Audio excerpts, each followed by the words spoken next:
Welcome to Losing a Child, Always Andy's Mom. On this podcast, we journey through the devastating experience of the death of a child. Grief is seldom discussed openly in our culture, and the death of a child makes people feel even more uncomfortable. We approach the topic openly and honestly, speaking to people who have lost loved ones and experts who help care for them. Whether you are a parent experiencing loss or someone who wants to support another going through this tragedy, this podcast strives to offer hope and help.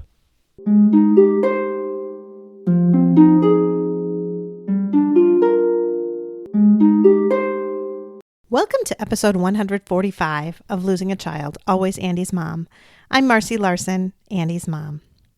You may notice that this episode is called Ella's Mom, and we just had an episode a few weeks ago called Ella's Mom and Dad. So just so you know, these are different Ellas. So our first Ella was a 13-month-old young girl from St. Louis, Missouri, and this Ella is a 23-year-old young woman from Paris, France. So their stories are very, very different, but both very unique and very special. So Ella's mom, Cassie, has been a longtime listener of the podcast, and I am so excited to get to know her and to hear about Ella's story. As a little bit of a reminder, if you would like to be on the podcast and tell your child's story, please email me at Marcy, M-A-R-C-Y, at andysmom.com. I love to hear from people and hear about their children and talk to them about their children. It's just such a blessing to me. So whether you want to be on the podcast or you don't want to be on the podcast, still feel free to email me at any time. But for now, I want you to sit back and enjoy listening to Cassie, Ella's mom.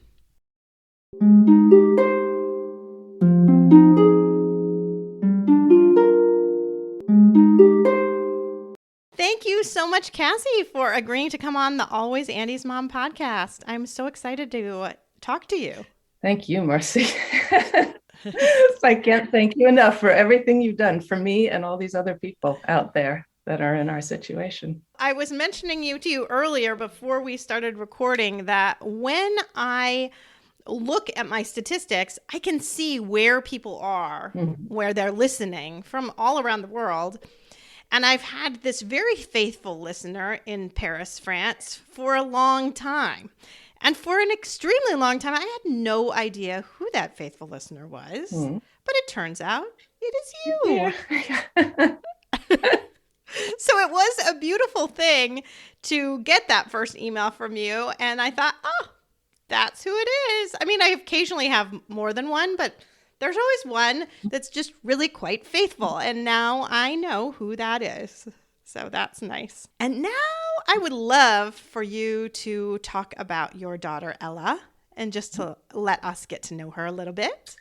Okay. Well, first of all, I'm American. My husband's French, but I've been living in France for 31 years now. So actually more than half my life. We have 4 kids. Ella was our second child. So we had 2 daughters, 2 sons. And Ella was born in 1996 and it's funny when you look back, now that I have quite a number of years of examining what it's like to have children and watch them grow up. Ella was just a magnificently healthy baby in every way. But there were things, I don't want to sound too woo-woo, but there were little signs, I feel like, from the very beginning. The first one being that something was going to happen. The first one being that when I was 7 months pregnant with her, my doctor says, I'm a little concerned about the spacing between her eyes. I want to do an amniocentesis. You can imagine the panic that goes on when you're a mother and they want to do an amnio. And that would have been in the month of August when all of France is closed down because everybody goes on vacation. And so we went ahead and did it because we just, you don't know what to do. I couldn't even think about it, what it meant one way or the other, or what implications. The whole thing was just overwhelming, but I was just following the doctor's orders. And you would have worried for 2 months. Awful. Incessantly, right? I mean, once he put it out there, it would have been difficult, I think. It was very difficult. It took 2 weeks to get the results. So after 2 weeks, we knew that there was nothing, or We thought there was nothing. We'll think differently now after knowing what's happened. But yeah, so that was the way Ella started her life. And then she was born, and couldn't have been healthier. And she was this really sort of voracious, interested, smart kid that wanted to do everything. She was very intense. She was always a bit different in the sense that she marched to her own drumbeat, shall we say, and she was never really influenced by what everybody around her was doing, in a very good and healthy way. And she was really smart. Everybody's kid is really smart, but we always found her particularly smart. She was the kid in France. When you're little, they do this very lovely thing in schools. They have you draw a little man starting when you're very little. And in France, you can start school at about 2.5. And Ella started school. She would only go in the mornings, 2.5. And she was the kid that when everybody else was drawing the arms coming out of the head, she would draw a full body, and she would understand the way the body, was structured. That was maybe an indication of what we would come to know as an extraordinarily creative and artistic personality and talent. She was original in everything. She was original in the way she dressed. She was original in the way she did her hair. She was original in the way that she thought about things. And she was, I don't know, she would write you a letter, and the letter wouldn't just be a letter that had either been handwritten or typed. It would be a letter there would be drawings all over it, and there would be all these clever things left, right, and center. And then she would make the envelope herself. And so she went on, and she had an extremely easy time at school. She took great pleasure in that because everything was so easy. She never really had to work very hard at school. She's never one of these competitive kids. She would always put the bar incredibly high for herself, but it was herself against herself. She would love to share her knowledge with other people and talk about things. And so she ended up being a true intellectual as well, in the sense that she was interested in movies. She really knew about movies, and she could tell you about the movies. She could tell you about the directors. She could tell you about things that other kids were just enjoying the movie, but Ella was like really into it. She wasn't always easy. She was very stubborn. She had her way of doing things. She had her aesthetic was impossible to describe.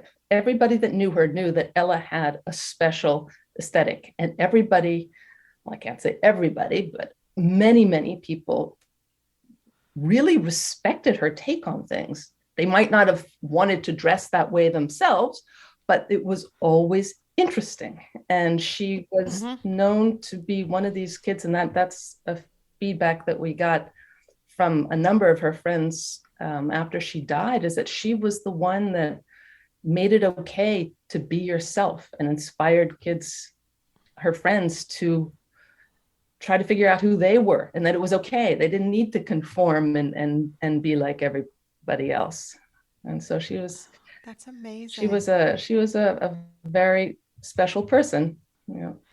It's funny that you say that, because I do tell parents this all the time that come in and are kind of upset that their kid is, stubborn and strong-willed and all of this. And I'll say this is going to do them so well when they're older, because the other kids won't push them around, and they will find their own way and find their own path. And can be hard to parent those kids sometimes, but it's amazing to see them as adults, I think. It can make their lives more difficult too, I think. Because if there's a rule book that you embrace and you follow, you'd ask yourself fewer questions.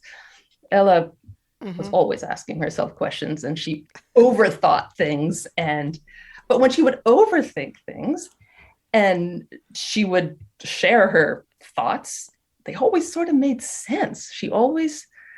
She taught me so much from all different angles, be it, just about, say, I don't want to say just movies, because she had many different artists, for example. She had an encyclopedic knowledge of artists. And you go to an exhibit with her, and we went to lots of exhibits with the kids when they were little, and we'd go through the exhibit. And then we'd like, Ella, we're going to meet you at the cafe down the street, because Ella would need more time because she really looked at everything. But she was also, she knew a huge amount about pop culture. I mean, when she was younger, it must have been around 10 or 8, 9, 10, 11, something like that. She had this extraordinary fascination with Hilary Duff. I don't know if you remember. Okay. Hilary. I do. He knew everything about Hilary Duff. And, and so it could be, I mean, up until when she died, she would teach me about popular culture too. So she had a really vast array of interests. And when she would have an idea about something and you said, I don't quite agree, she would more often than not sort of talk you through it. And then you'd sort of see why she might have been right. But I don't want to paint her as perfect, because she wasn't. She could be difficult. Yeah. And life became more difficult for her as she got older, because she sailed through high school, but by sort of the end of high school, she decided she didn't really want to study certain things that didn't interest her. And all of my kids, as I said, they're half French. They were always in a French school. And then when they got older, we put them in a bilingual school. And she ended up doing the International Baccalaureate, which I know exists in many schools as well in the US. And she had to study physics. And she wasn't remotely interested in physics, even though, strangely enough, I'm jumping back and forth in time, but I feel like that happens in a situation, like it all becomes same time. It doesn't matter if it was 20 years ago or 3 years ago. Well, she was the kid when she was little. I can remember my husband asking a bunch of little kids, so what's the biggest number in the world? And the kids would be like, well, it's 3 gazillion, bazillion, blah, blah, blah, blah, blah. And Ella just looked at him and said, what are you talking about? There is no bigger number. You can always add 1. And so she was, yeah, you're right, Ella. I hadn't even thought about myself.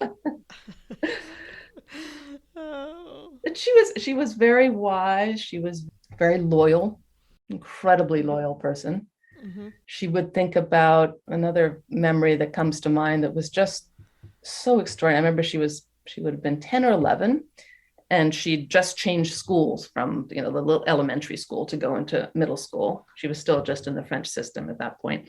And she had her very, very best friend, and they'd gone to the same school together. And then at that age, kids start to change, and some mature faster than others.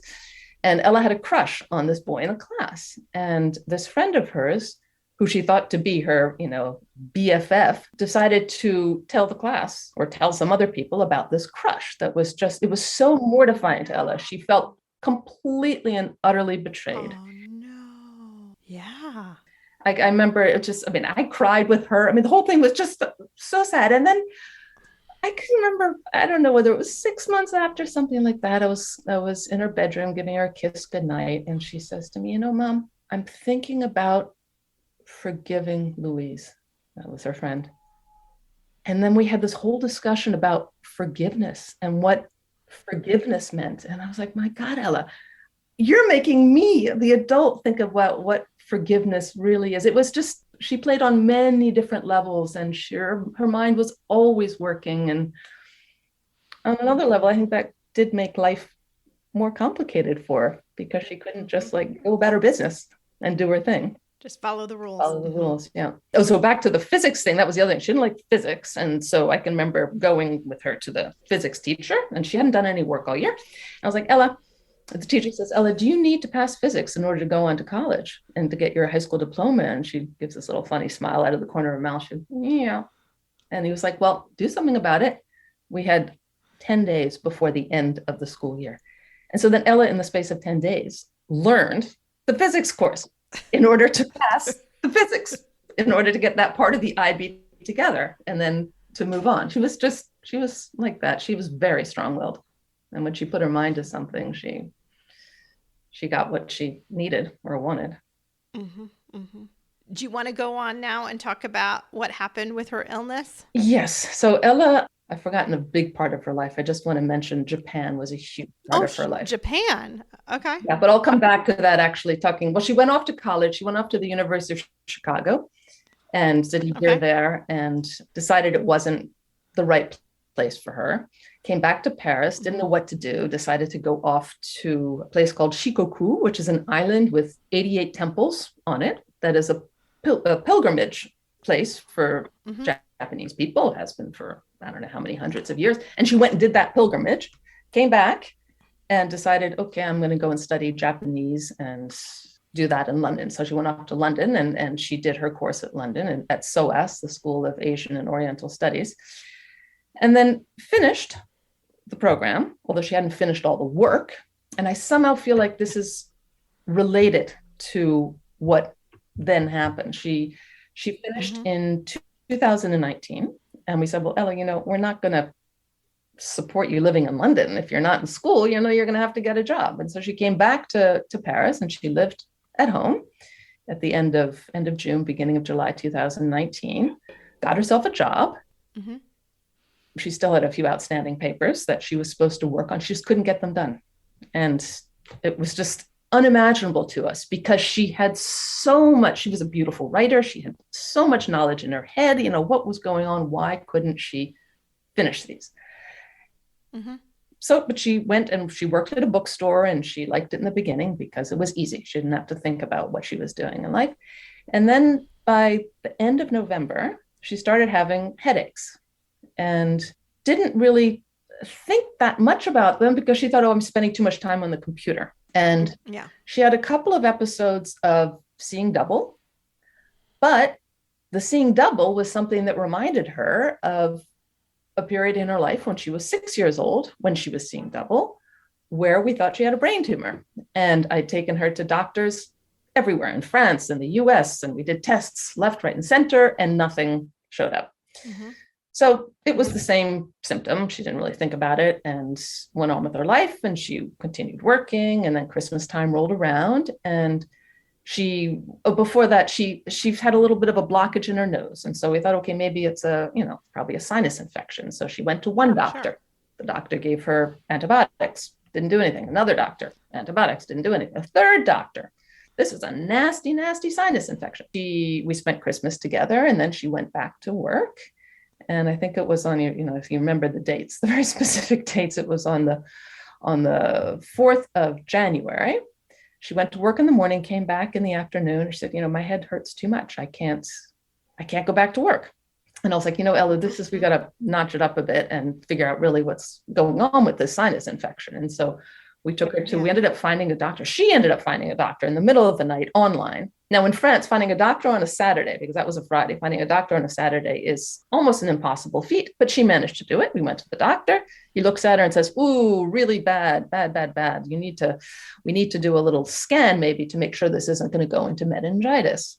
And from that day on, it went, I was like, meningitis, somehow some bigger power was helping us to get a scan that day on Saturday. Yes. Got the scan, and the doctor reading the scan said, this is the nastiest sinus infection. But we had another appointment already scheduled for the Monday. Another ORL went to him, and he said, this might be the tip of an iceberg, and got us into immediately, like the next day, to see a sinus expert who said, I'm going to have to biopsy this. And we didn't know what was going on. All we knew is that Ella had a really nasty sinus infection. We did the biopsy, and then we got the results 10 days later. From that moment on, it was one emergency after the other. It was a extremely rare, off the charts rare tumor. I'll give you the official name, SMARCB1 SMARCB1 deficient sinonasal carcinoma, which has SMARCB1 being the one and only gene that was mutated in it, which happens also to be pretty much the one and only gene mutated in rhabdoid tumors, which you probably have heard about, which in themselves is very, very rare pediatric tumors. Hers happened to be in her sinus. And by the time it was diagnosed, and they were very quick in the diagnosis, actually, the pain went from being bad to absolutely intolerable. She was on morphine starting by the end of January in pill form, and then intravenously by the beginning of February. Started the chemo immediately, which of course didn't do anything. In fact, the chemo, there's sort of a suspicion now that maybe the tumor cells were able to get around the chemo and become even more aggressive. Radiation had absolutely no effect at all. There was one experimental drug that we, through connections we have in New York, because she was treated here in Paris, but we also had people at Sloan Kettering in New York weighing in and following the treatment and agreeing on everything. We were able to get that medication for her, but she was too sick to take it. She was gone in 3.5 months. Wow. So fast. So it was sort of, and I think about this, often we parents that have lost children, is it worse an accident or a illness or whatever? And one of my other kids had said to me, it's a little bit like Ella was at the crossroads of the two. It was an accident and an illness at the same time. It all went so fast. And it was just one emergency after another, after another, after another. Yeah. And you feel like you just blink. Mm-hmm.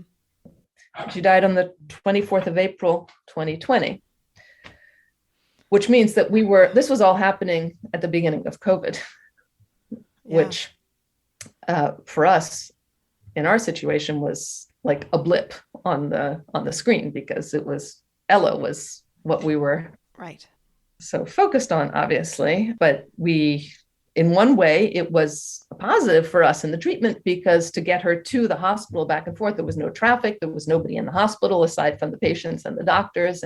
But it was a nightmare. Yeah. Yeah, it certainly was. It certainly was. It's hard to wrap your head around it when it happens so quickly like that, too, I think. You're absolutely right that it's really almost a combination of the people that have to watch this low suffering, that I've, spoken to quite a few of those, and then those of us who just in an instant. It's all over. And it never occurred to me. I mean, I knew, because I read and investigate things myself, and I knew back in January that this was terminal. I only knew that I knew that in retrospect when I have a therapist that I had seen in the past, that I'd gone and seen at the very beginning when Ella was first diagnosed. And she was the one that reminded me that on the 20th of January, I knew this was terminal. But when Ella was sick, I completely and utterly put that was not even an issue. My daughter was not dying. It wasn't possible. And that's it. Yeah. It becomes, it's just not possible. And it was not possible after she died that she actually died. And I still very often, this is just not possible what's happened. Yeah. Yeah. It's just hard to wrap your head around it. Mm-hmm. I think we all feel that way. No, it's just, how could this be? It makes no sense. Mm-hmm. So were they forthright with you, the treating team, about the fact that it was terminal, or did they avoid it? I'm just kind of curious. They avoided it. Yeah. I mean, the thing about the cancer that she had is that it's not, a lot of oncologists have never heard of it. They've never heard of this particular mutation. Sure. But she was initially hospitalized in an adult ward because she was 23. Mm-hmm. After the first chemo, we finished the first chemo session. Yeah. They came and met with us with people from pediatrics, because they had understood that this was more like a rhabdoid tumor than a regular head and neck tumor. And so they put us in pediatrics, which was, given the COVID context, a huge gift to us, because otherwise I wouldn't have been able to be with her. Right. Which I was able to be with her. My husband, no, only one of us was allowed to go in, but I was able to be with her 24/7 when she was hospitalized. Right. And that wouldn't have happened had she been in the adult. I mean, I can't even go there in my head thinking about, my God, if she were facing that on her own. But they never did. And the only time that Ella knew is the bottom line. She knew. We never talked about it mm-hmm. with her, because A, it was unimaginable, and B, it was unimaginable, and I knew nothing about death. I mean, honestly, uh-huh. I'm one of these blessed people that up until the age of 55, I'd never experienced anything like this, any kind of real loss of anybody. The last time we went into the hospital was the only time that it was really addressed. And Ella, it was extraordinary, because she knew what was going on. She had, the night before she went into the hospital for the last time, and I just wanted to take a little parenthesis and talk about how she was so dignified throughout.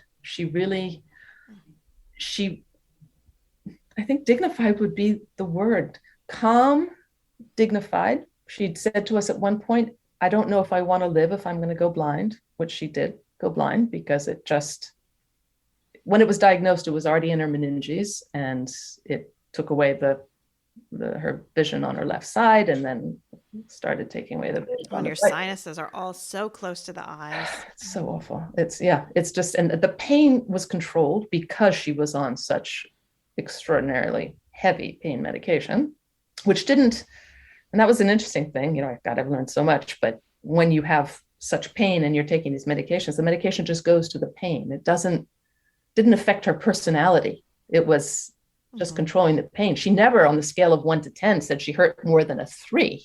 I mean, she was, and I don't think she was saying that to make us feel better. I think it was really very, very well controlled. But the night before she went into the hospital for the last time, which we thought we were going in to decide whether or not to continue the chemo, because she was still coming and joining us for dinner at that point. She couldn't eat anything because every time she would move, she would throw up because of the pressure. And but she would come down to the table. She would dress and come down to the table. She was extraordinary. Ella, as I said, her whole relationship to clothes and to all that was unlike other people. Like, she would dress to go to her radiation sessions before that, and not just your average outfit. I mean, she spent every penny she'd saved during the time she was working, and she bought herself these wild hats and this one was big one with feathers on it, these big black feathers. And we have these photographs of her. It's the last time she came to dinner before going into the hospital. But that night, so we all had dinner together. I went to bed. My eldest daughter, Zoe, went up with her to the bedroom and they sat there and she played for Zoe a Nina Simone song, which is, I wish I knew how it would be to be free, which in retrospect, we understood was her telling us that she was dying. She was ready to be free. Mm-hmm. It's a song that gives a tremendous amount of hope.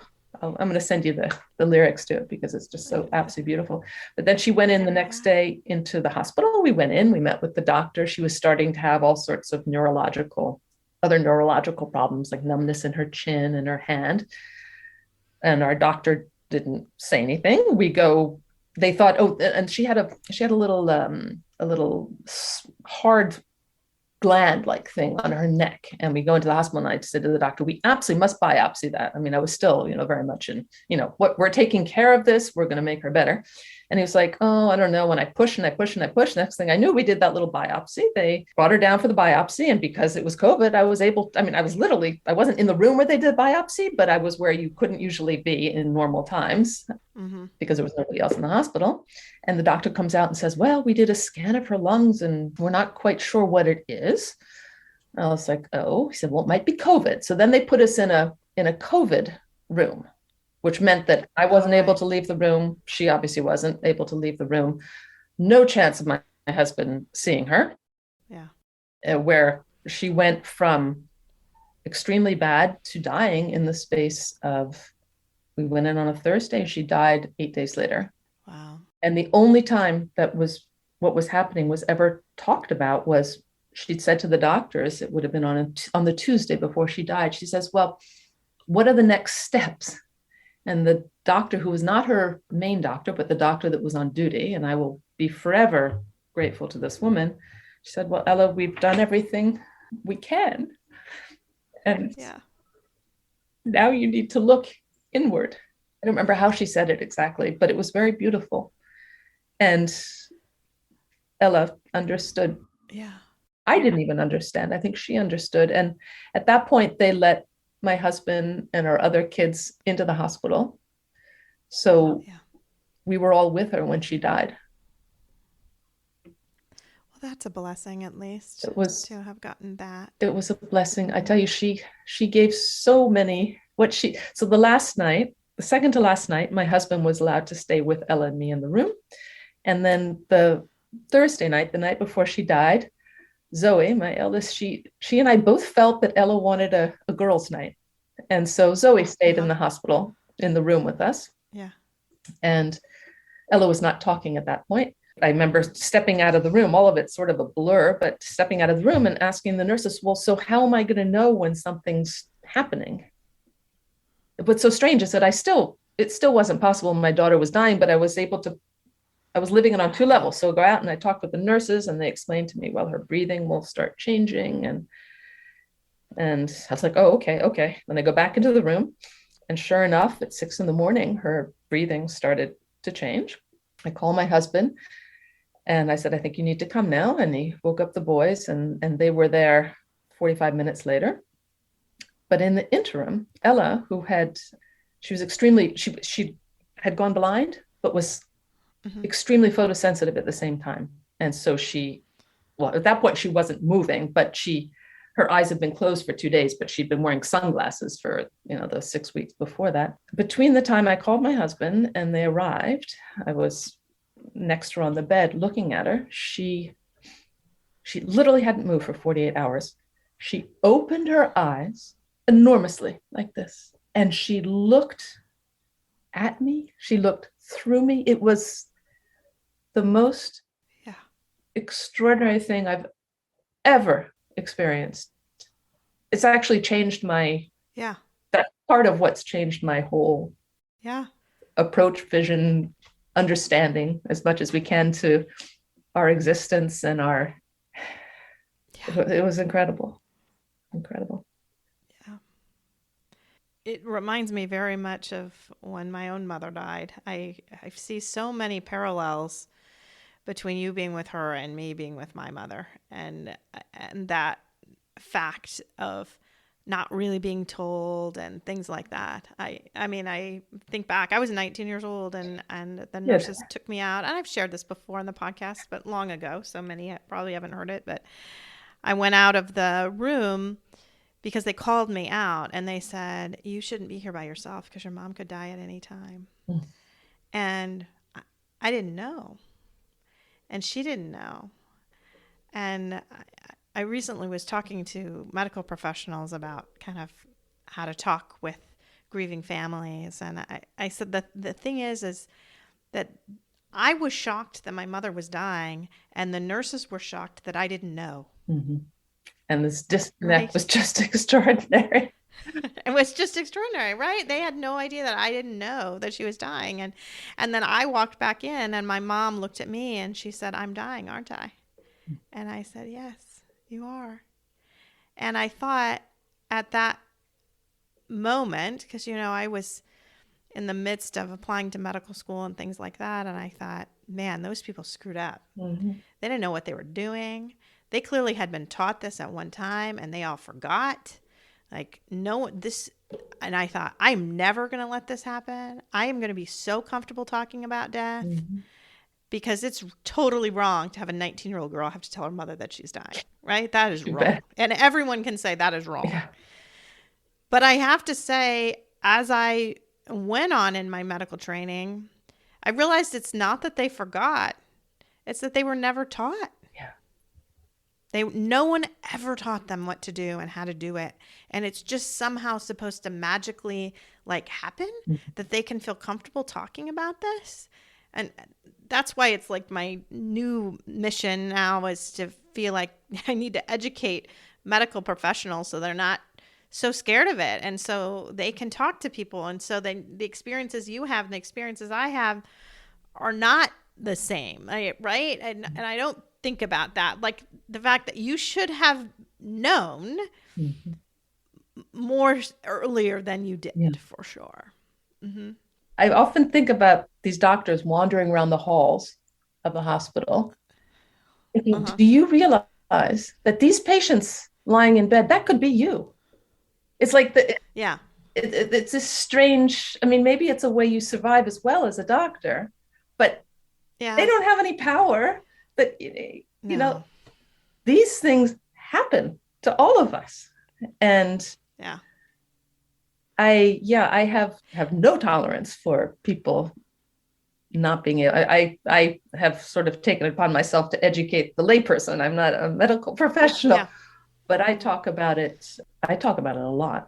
Well, I think back to that time. So my mom was being taken care of by a cardiology team at that point in time because the chemotherapy had actually caused her to go into heart failure. So, I mean, she was dying from cancer, but what ultimately killed her was the heart failure from the chemotherapy. So she had a cardiology team who really, she did not know well.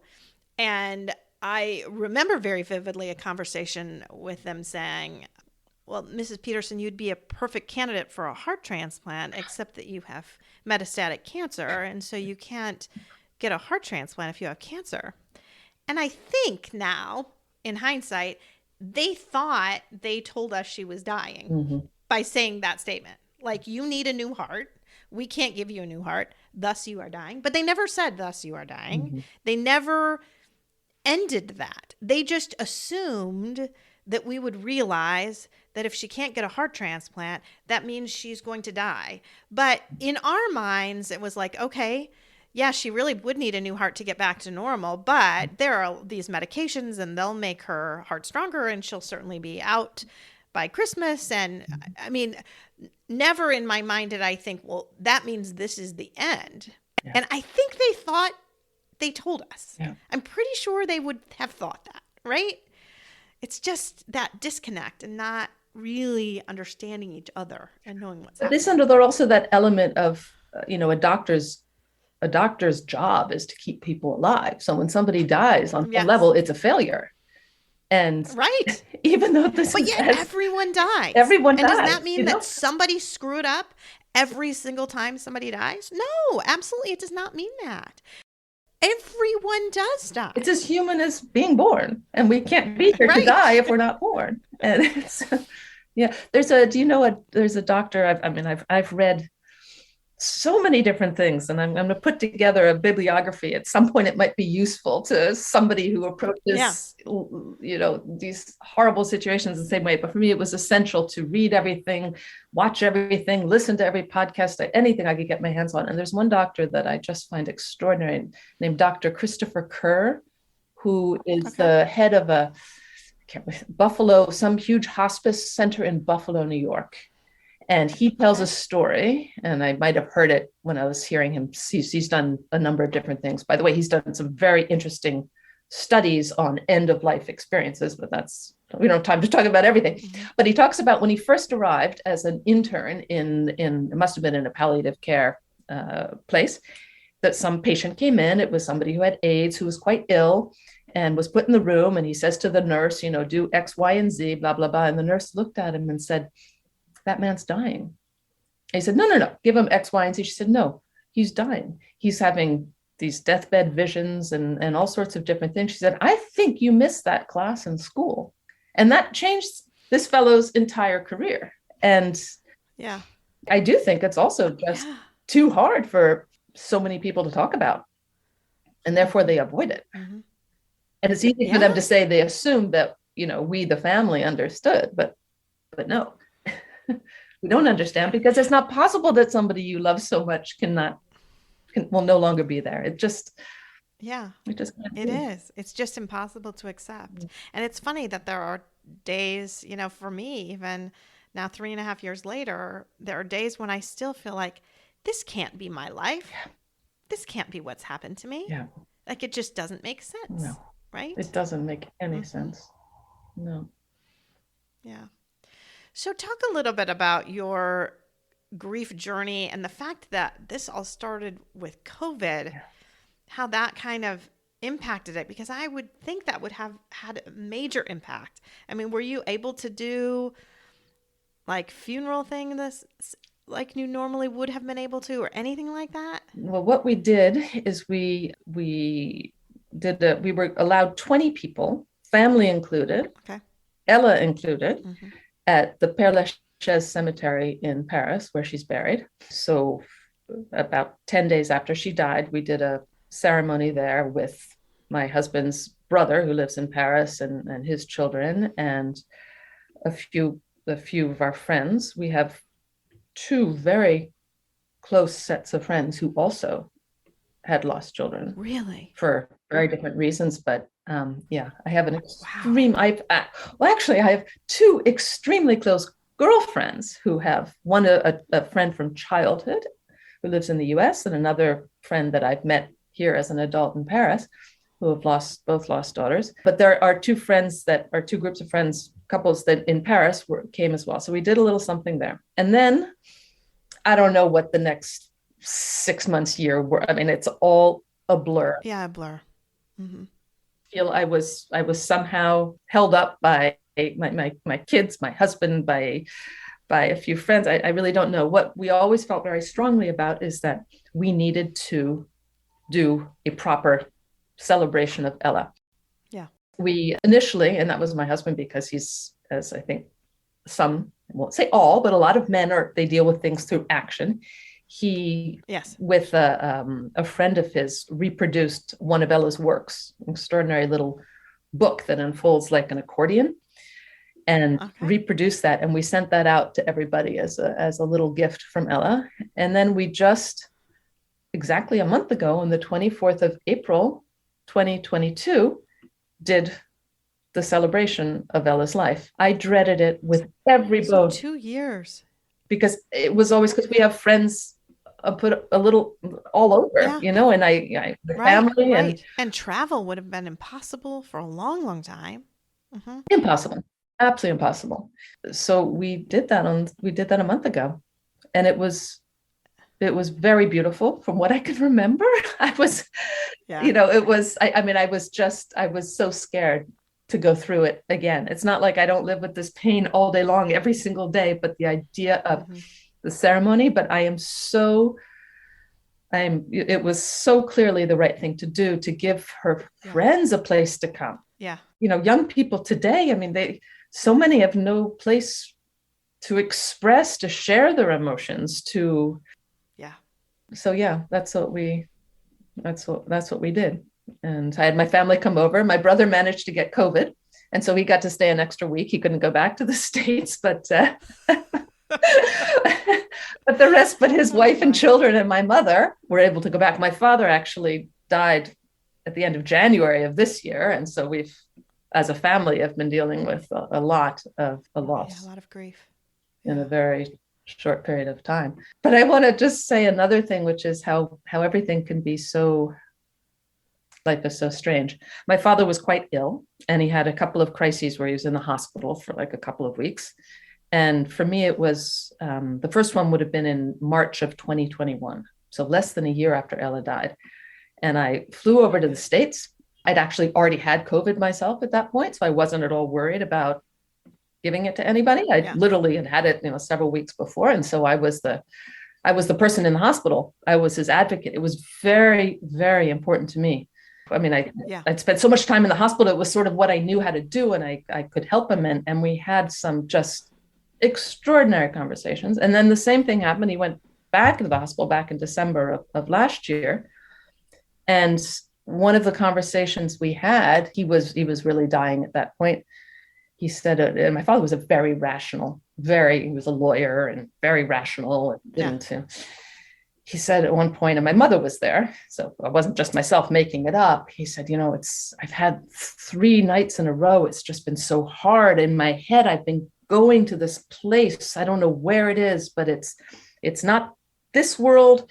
It's not another world. You really have to know the guy to understand how strange it is that he would speak this.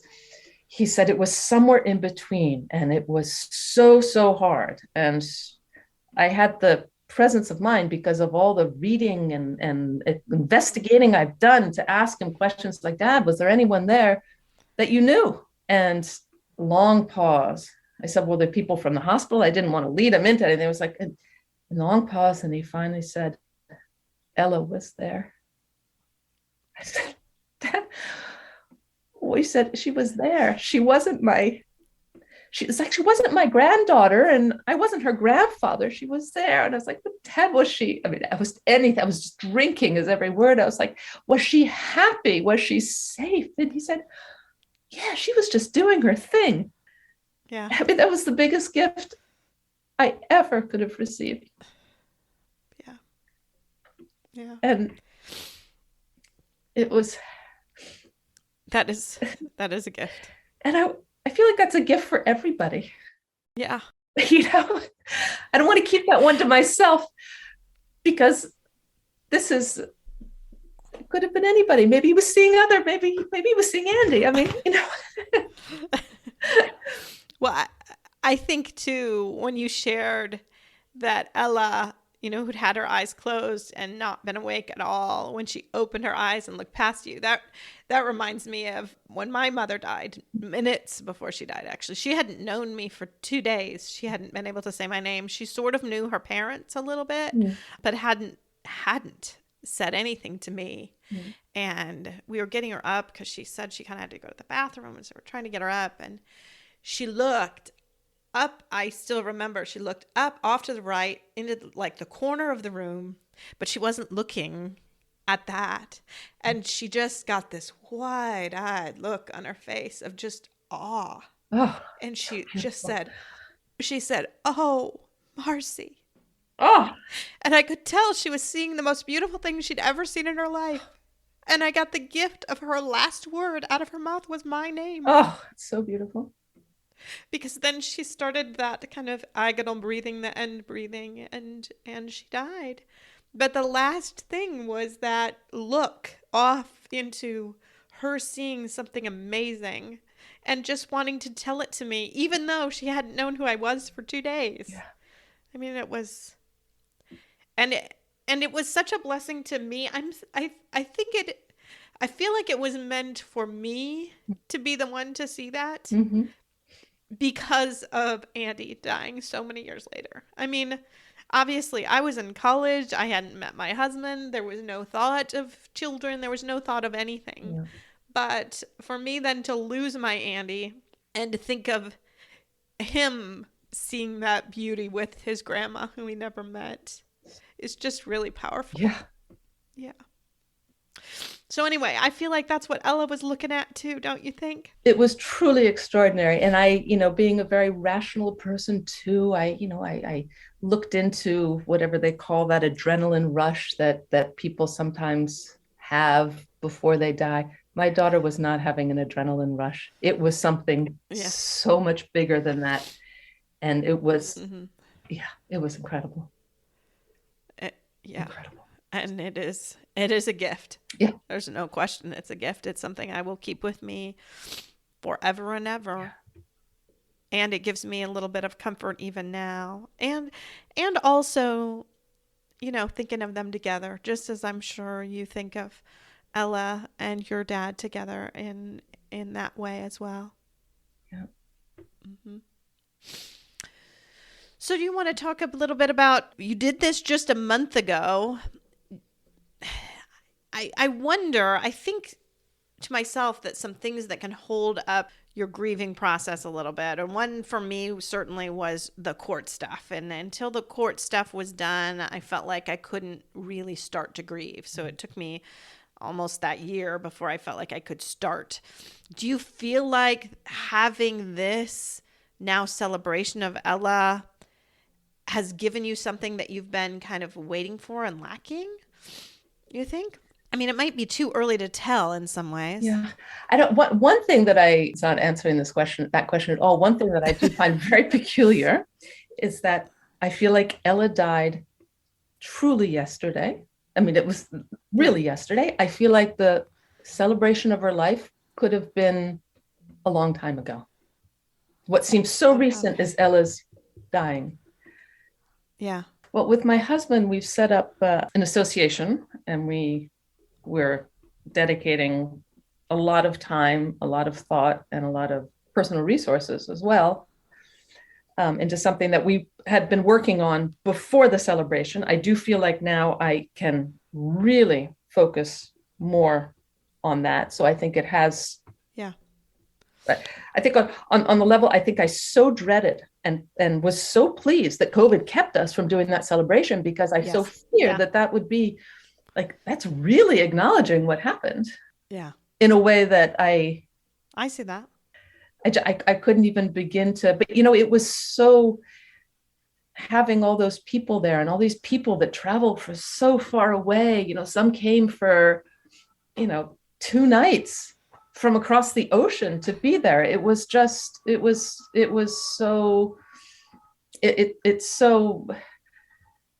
it gave me the opportunity to do what what was most important to me. I didn't think I'd be able to speak, and I did speak. And what I wanted to convey was how, among all the many, many, many gifts that Ella has given us and me and all of us, is she's truly given me the gift of understanding how connected we all are, and how people, we hold one another up when we don't think we can go any farther. We have this net, and this net extends not just on this physical earth. It's a lot bigger than that for me. It crosses time zones, it crosses worlds, the other world, the before world, whatever. And it was so beautiful. And then to have all of these people there and to be able to thank them, and to and what struck me is Ella would write a lot as well, and she'd written this one piece on beauty, because beauty was something that she thought a lot about, and the meaning of beauty.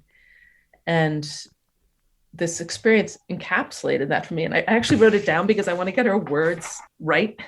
It was just the last sentence. It was a very personal piece she'd written, but the last sentence was, "The only thing that means anything at all is excruciating beauty, if only you can find it." And that was, it was excruciatingly beautiful, that experience. And it was like, my God, Ella. Wow, I love that phrase. She doesn't, she never stops teaching me. She never.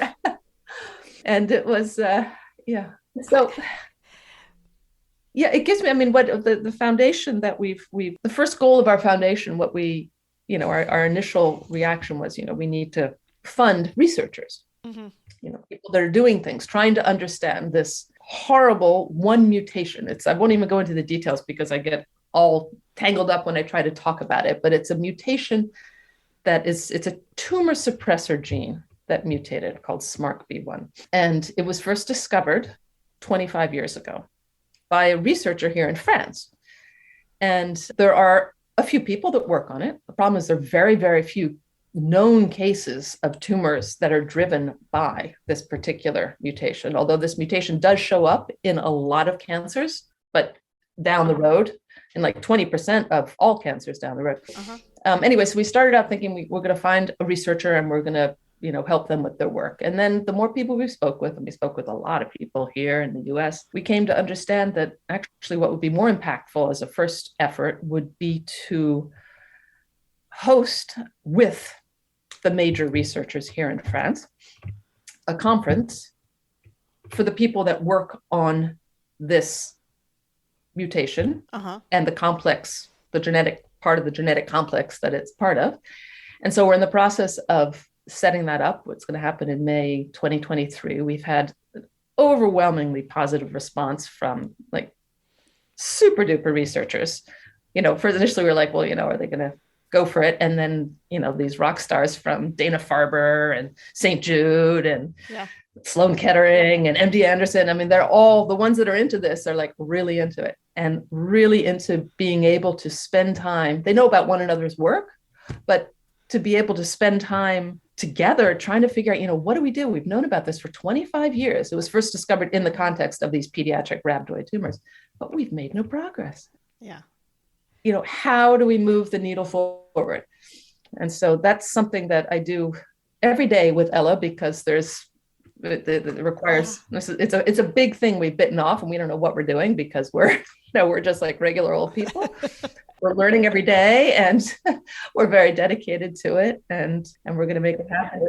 And it is a beautiful thing that you can do with Ella. And it is very true that a lot of times people are maybe duplicating efforts, or they're working on something and someone else has already kind of figured that part out. And if you can communicate, that is really, really helpful, just to be able to kind of understand. And then, you can have a new starting point in some ways, right? And to get people on the same page. It's complicated because I know, people don't necessarily like to share their research and this and that, but we're trying to, that's why we want to do it in the form of a conference, get them all together in this hotel, great place in the south of France, and feed people nicely and have it pleasant, and, moments that aren't work where they can actually create real connections on a human level. as well. So we'll see where that goes. Oh, that's just beautiful. I love that. And I love that. Well, and I love that you can do it with her. yeah, she's so much. That's just what you need, right? You need to find a little bit of purpose for your grief and something you can do with your child. I know that's what the podcast does for me, and it's just a beautiful making something positive out of something that is just so horrible. Yeah. So horrible, but something that can maybe one day help somebody, make other people not have to suffer this, so to make it not all in vain. And yeah, maybe, never know, maybe someday a little bit down the road someone will come up with some sort of new cure and treatment, and they'll say, you know what, it was that conference that I went to back in 2023 in the south of France that did it all. Yeah. So thank you so much, Cassie, for sharing Ella with us and your story. And I just find it wonderful and amazing. And thank you to you. And I also want to thank all the other mothers that have come and talked about their children, because I'm sure we all feel this way. It's truly a lifesaver. Yeah. What you've done is just amazing. Absolutely amazing. Well, thank you so much.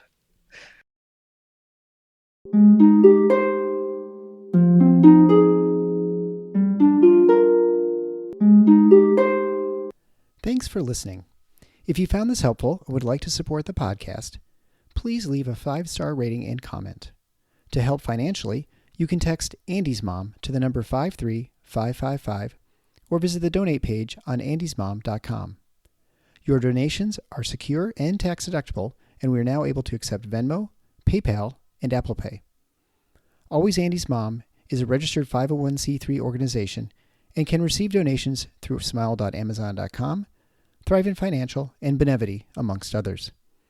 Marcy loves hearing from listeners. Please feel free to reach out to her via email at marcy@andysmom.com.